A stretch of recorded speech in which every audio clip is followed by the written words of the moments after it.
নমস্কার দর্শক বন্ধু, আমি সুরজিৎ ব্যানার্জি আরও একবার আপনাদের কাছে উপস্থিত হয়ে গেলাম অনেক আকাঙ্ক্ষিত 2026 সালের রাশিগত ফলাফল নিয়ে। আমি অলরেডি মেষ এবং বৃষ রাশি বলে দিয়েছি কীরম যাবে, ওভারঅল ছোট ছোট করে বলার চেষ্টা করেছি। পরবর্তী রাশি মিথুন রাশি, কারণ 2025 সালে নানা টানাপোড়েন থেকে বেরিয়ে 2026 সালে আমাদের একদম দরজার সামনে জায়গায় উপস্থিত হওয়ার সম্ভাবনা তৈরি হয়ে গেছে। আর কিছুদিন পরেই আমরা 2026 সালে পড়ে যাব। এই 2026 সাল মানেই হচ্ছে রবির বছর, 1 নম্বর সংখ্যা। আর মিথুন রাশির অধিপতি গ্রহ হলো বুধ। বুধ মানে বালক আর রবি মানে বাবা।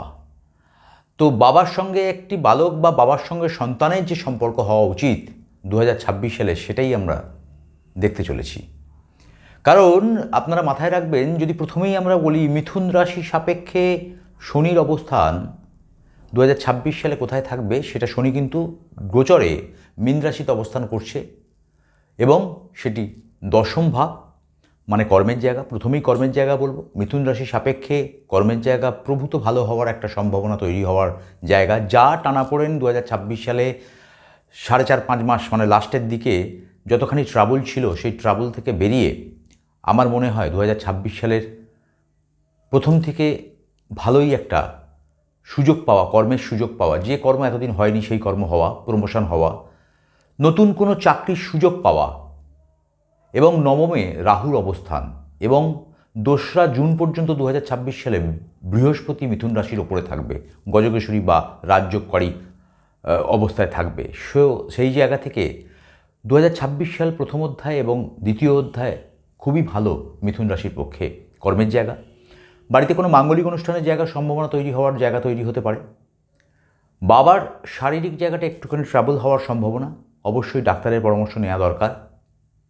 যেহেতু শনির দশমভাবে অবস্থান, শনি অষ্টমপতি এবং সপ্তমপতি দশমে অবস্থান, বৈবাহিক জায়গায় কিছু টানাপোড়েন থাকলেও প্রথম অধ্যায় থেকে 2 জুনের পর থেকে কিছুটা সম্পর্কে উন্নতি, প্রেম ভালোবাসা জায়গাতে ডেভেলপমেন্টের জায়গা, যে সম্পর্ক কেটে গেছিল সেই সম্পর্ক পুনরুদ্ধার হতে পারে, আবার ফিরে আসার সম্ভাবনা তৈরি হওয়ার জায়গা তৈরি হতে পারে, নতুন কোনো পরিকল্পনা, নতুন কোনো ব্যবসায় ইনভেস্টমেন্টের জায়গা তৈরি হতে পারে 2026 2 জুনের পর থেকে। বৃহস্পতি যখন কর্কট রাশিতে গিয়ে এক্সল্টেড হয়ে যাবে, সেই সময় কিন্তু একটা প্রভূত উন্নতির জায়গা আপনাদের পরিলক্ষিত হচ্ছে।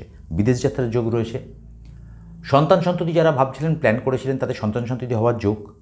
যারা ঘরবাড়ি কেনার বা জায়গা জমি কেনার একটা মানসিকতা নিয়ে চলছিলেন, এতদিন হয়নি, 2026 সালের 2nd অধ্যায় মানে 2রা জুনের পর থেকে আপনাদের সেই যোগ পরিপূর্ণতা পাবে। ওভারঅল বলবো মিথুন রাশি জাতক জাতিকাদের ক্ষেত্রে একটা ভালো সময় অপেক্ষা করছে।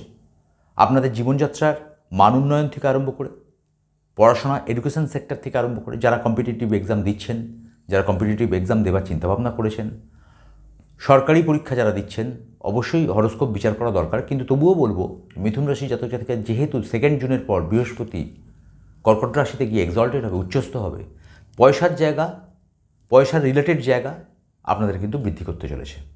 সন্তান বা ফ্যামিলি বড় হওয়ার জায়গা, মানে যেখানে আপনার বাচ্চা কাচ্চা, বিয়ে থা, মাঙ্গলিক অনুষ্ঠান, সেটাও কিন্তু আইডেন্টিফাই হতে চলেছে। সুতরাং 2026 সালে অনেক অপূর্ণ আশা পূর্ণ হওয়ার জায়গা একটা পরিলক্ষিত হচ্ছে মিথুন রাশির জাতক জাতিকাদের জন্য। মিথুন রাশির জাতক জাতিকাদের জন্য বলবো, আপনারা পূজা আচ্ছা একটুখানি নিজেকে নিয়োজিত করুন পূজা আচ্ছার মধ্যে।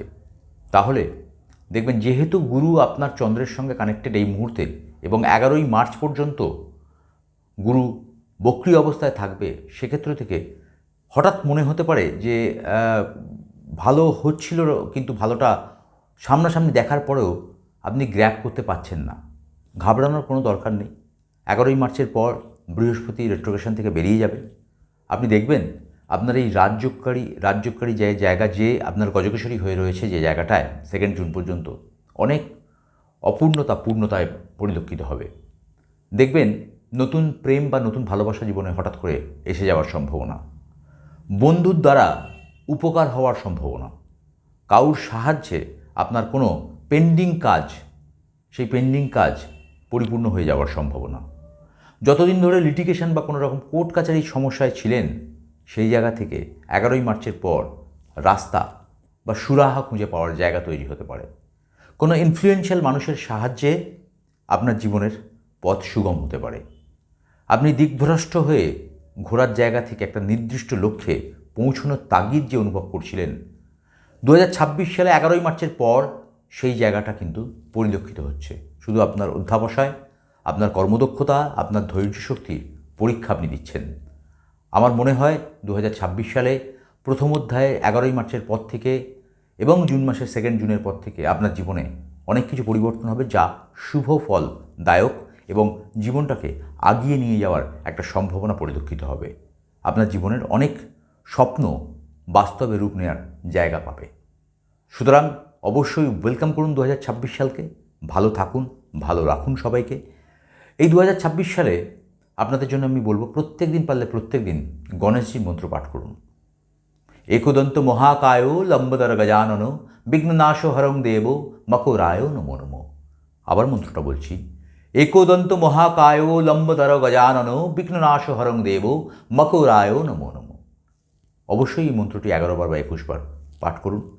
একটু স্পিরিচুয়ালিটির সঙ্গে কানেক্টেড হয়ে থাকুন।